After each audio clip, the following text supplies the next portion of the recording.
বন্ধুরা আজকের এই ভিডিওতে আমরা লার্নিং ডিসেবিলিটি নিয়ে আলোচনা করব। লার্নিং ডিসেবিলিটি মানে হচ্ছে শেখনের অক্ষমতা। দেখেন সর্বপ্রথম হচ্ছে ডিসলেক্সিয়া।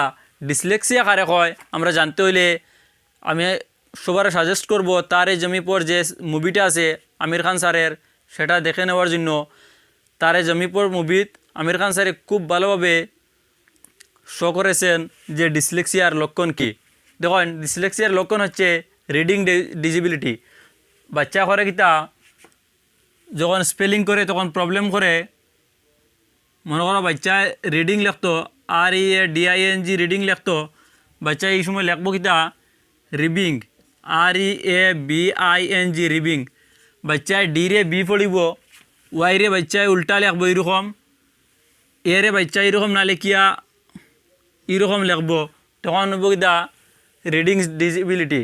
আর যদি একটা বাচ্চার ডিসলেক্সিয়া হয় তাহলে বাচ্চার ম্যাথ লার্নিংও প্রবলেম হইব, বাচ্চার ক্যালকুলেশনও প্রবলেম হইব।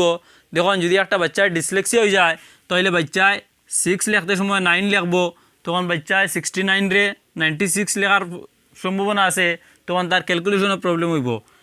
বাট মেইনলি এক্সামও জিজ্ঞাসা করে ডিসলেক্সিয়া কিসের সাথে রিলেটেড, তখন ডিসলেক্সিয়া রিডিং প্রবলেম। তারপর হচ্ছে ডিসগ্রাফিয়া। ডিসগ্রাফিয়া হচ্ছে রাইটিং ডিসেবিলিটি। দেখুন ডিসগ্রাফিয়া হচ্ছে রাইটিং ডিসেবিলিটি।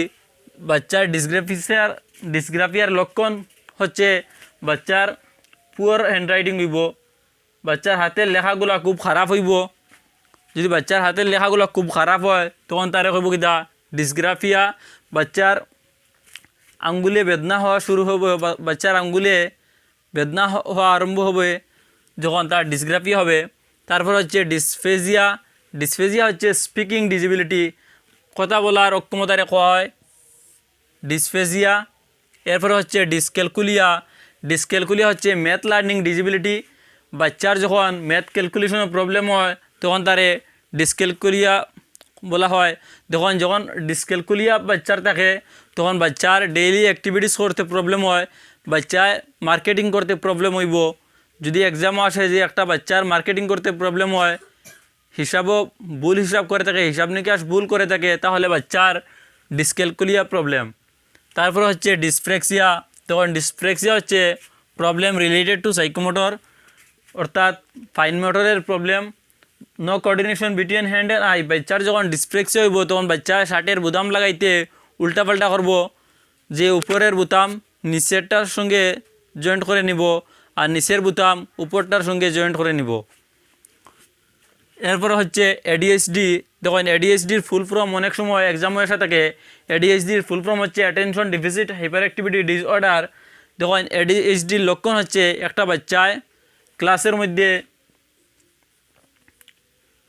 ডেভিলসের মতো কাজ করে থাকে, অর্থাৎ বাচ্চায় ক্লাসের মধ্যে অনেক সময় দৌড়াদৌড়ি করে থাকে, ব্রেঞ্চের উপরে দাঁড়িয়ে উঠে। যখন টিচারে মনোযোগ দিয়ে অন্য বাচ্চাদেরকে শিক্ষা দান করছেন তখন ওই ADHDওয়ালা বাচ্চাটায় ক্লাসের মধ্যে হঠাৎ দৌড়াদৌড়ি আরম্ভ করবো এরকম, তখন তারা কব কিতা ADHD। আর ADHD রিমুভ করতে হইলে, ADHD মিনিমাইজ করতে হইলে একটা বাচ্চারে আমরা ফিজিক্যাল অ্যাক্টিভিটিগুলো দেওয়ার দরকার। একটা বাচ্চারে ফিজিক্যাল অ্যাক্টিভিটির সাথে যদি আমরা জড়িত করিলাই তাহলে বাচ্চা ADHD থেকে অর্থাৎ তার শয়তানিগুলো একটু মিনিমাইজ করব। তখন এরপর হচ্ছে অটিজম। অটিজম হচ্ছে বিহেভিয়ারাল প্রবলেম, আচরণগত প্রবলেম। আশা করি আপনারা লার্নিং ডিসেবিলিটি বুঝে নিয়েছেন। আর যদি ভিডিওটা ভালো লাগে তাহলে লাইক অ্যান্ড সাবস্ক্রাইব করতে ভুলবেন না, আর ভিডিওটা সবার সাথে শেয়ার করে দেবেন যাতে সবার সাহায্য হয়।